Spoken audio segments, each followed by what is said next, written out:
প্রিয় রংপুরবাসী, প্রথমেই দুঃখের কথা, আমরা জানি এই রংপুর বিভাগ বাংলাদেশে দীর্ঘ সময় ধরে আঞ্চলিক বৈষম্যের শিকার হয়ে আসছে।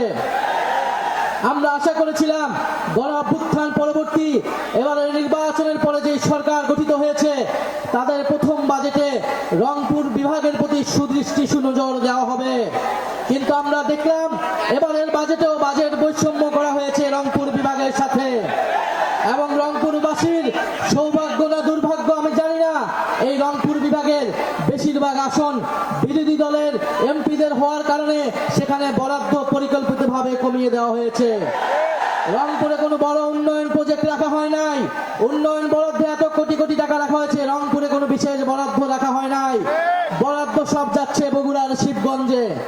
গোপালগঞ্জ প্রতিস্থাপিত হয়েছে বগুড়ার শিবগঞ্জ, কিন্তু যারা প্রকৃত বৈষম্যের শিকার এই রংপুরবাসী দীর্ঘ সময় ধরে তারা কোনো বরাদ্দ পাচ্ছে না।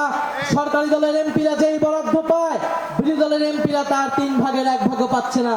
আমরা সংসদে বলেছি, যদি বিরোধী দলের এমপির সাথে আপনার কোনো শত্রুতা থাকে আমরা সমালোচনা করি বলে দেখি, যদি কোনো শত্রুতা তৈরি হয় আপনারা আমাদের বেতন বন্ধ করুন, কিন্তু জনগণের হক জনগণের অধিকার সেটাকে বঞ্চিত করার অধিকার আপনাদেরকে কেউ দেয় নাই। তাহলে আমরা সরকারের প্রতি আহ্বান জানাবো, এবারের বাজেটে যে উন্নয়ন বরাদ্দ রাখা হয়েছে রংপুরে যাতে তার থেকে বিশেষ বরাদ্দ রাখা হয় এবং তিস্তা মহাপরিকল্পনা বাস্তবায়নের জন্য উদ্যোগ গ্রহণ করা হয়। আমার ভাইরা যখন এখানে বৃষ্টিতে ভিজছে ঠিক সেই সময়টাতে তিস্তা নদীতে বর্ষার ধারা নেমেছে। গতকাল তিস্তা নদী পরিদর্শন করতে গিয়ে দেখলাম শত শত বাড়িঘর তিস্তার স্রোতে নদীতে হারিয়ে যাচ্ছে, বিলীন হয়ে যাচ্ছে। নদীর পার ভেঙে গিয়ে মানুষেরা নিঃস্ব হয়ে পড়ছে। ঠিক সেই সময়টাতে আমরা সরকারের কাছে বলতে চাই, প্রতি বছর বর্ষা মৌসুমে আমার রংপুরের তিস্তার মানুষেরা বাড়ি হারা হবে, ফসল হারা হবে, নিঃস্ব হবে, সেটা আর দেখতে চাই না। অবিলম্বে তিস্তা মহাপরিকল্পনা বাস্তবায়ন করতে হবে। ভাইয়েরা আমার, আমরা সরকারকে একটা কথা বলতে চাই, ভোটের কিন্তু 2 দিনও পার হয় নাই, জনগণ গণভোটকে ভুলে যায় নাই। জনগণ রাষ্ট্রটাকে পরিবর্তন করার জন্য, জবাবদিহিতা নিশ্চিত করার জন্য গণভোটে হ্যাঁর পক্ষে অবস্থান নিয়েছিল। অতএব জনগণকে ফাঁকি দিয়ে গণভোটকে থেকে পিছিয়ে আসা যাবে না। ভাইয়েরা আমার, যদি গণভোট বাস্তবায়ন করা না হয় তাহলে বাংলাদেশের রাষ্ট্র কাঠামো ওই হাসিনার রাষ্ট্র কাঠামোতে ফিরে যাবে। বাংলাদেশের যে মানুষেরা গণভোটের পক্ষে রায় দিয়েছে তারা আর হাসিনার শাসন কাঠামো দেখতে চায় না। ভাইরা আমার, যখন নতুন কাঠামোর কথা আমরা বলি, সংবিধানের প্রসঙ্গ আসে, সম্প্রতি সংবিধান নিয়ে বাংলাদেশের উচ্চ আদালত থেকে একটি রায় এসেছে। ত্রয়োদশ সংশোধনীর যে তত্ত্বাবধায়ক সরকার, সেই সরকারটা ফিরে এসেছে। তত্ত্বাবধায়ক ফিরে আসার জন্য বাংলাদেশের জনগণ সেই 12 তারিখে রায় দিয়েছে। নতুন করে কোর্টের মধ্য দিয়ে যে তত্ত্বাবধায়ক সরকার, সেটা পুরনো ফর্মুলার তত্ত্বাবধায়ক সরকার। বাংলাদেশের মানুষেরা এই রায়ের প্রতি ইতিবাচক, কিন্তু বাংলাদেশের মানুষেরা পুরনো ফর্মুলার তত্ত্বাবধায়ক সরকার না, নতুন ফর্মুলায় জুলাই সনদ অনুযায়ী তত্ত্বাবধায়ক সরকার দেখতে চায়। ভাইয়েরা আমার, আজকে যখন আমরা এখানে সমাবেশ করছি তখনও লালমনিরহাটে পুশিনের চেষ্টা করা হচ্ছে। বাংলাদেশের স্বাধীনতা সার্বভৌমত্বকে ওরা বৃদ্ধাঙ্গুলি দেখানোর চেষ্টা করছে।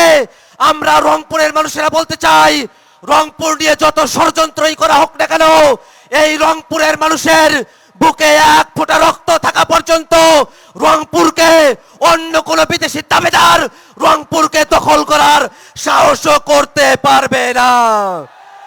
ভাইরা আমার, এই বৃষ্টি স্নাত দিনে আপনারা যারা এখানে উপস্থিত হয়েছেন তাদের সকলকে জাতীয় নাগরিক পার্টি এনসিপির পক্ষ থেকে শুভেচ্ছা জানিয়ে আমি আমার বক্তব্য এখানে শেষ করছি। গাদ্দার সরকার এদেশের জনগণ মেনে নিবে না, মানতে পারে না। প্রিয় ভাইরা, 24-এর গণ অভ্যুত্থানে আমার ভাইরা যে রক্ত দিয়েছিল একটি সুন্দর বাংলাদেশ গড়ার জন্য, ইনসাফ ভিত্তিক বাংলাদেশ গড়ার জন্য। তাই পরিষ্কার বলি, আগামীর বাংলাদেশ চলবে জুলাই সনদের ভিত্তিতে। আমরা অন্য কোন ভিত্তিতে বাংলাদেশ চলতে পারে না। তাই সরকারকে বলবো, ভালোই ভালোই তাড়াতাড়ি গণভোটের বাস্তবায়ন করেন, জুলাই সনদকে বাস্তবায়ন করেন। অন্যথায় আমরা জীবন দিয়েছি 47 সালে, আমরা রক্ত দিয়েছি 71 সালে, আমরা জীবন দিয়েছি 2013 সালে, সর্বশেষ 2024-এর জুলাই আগস্টে।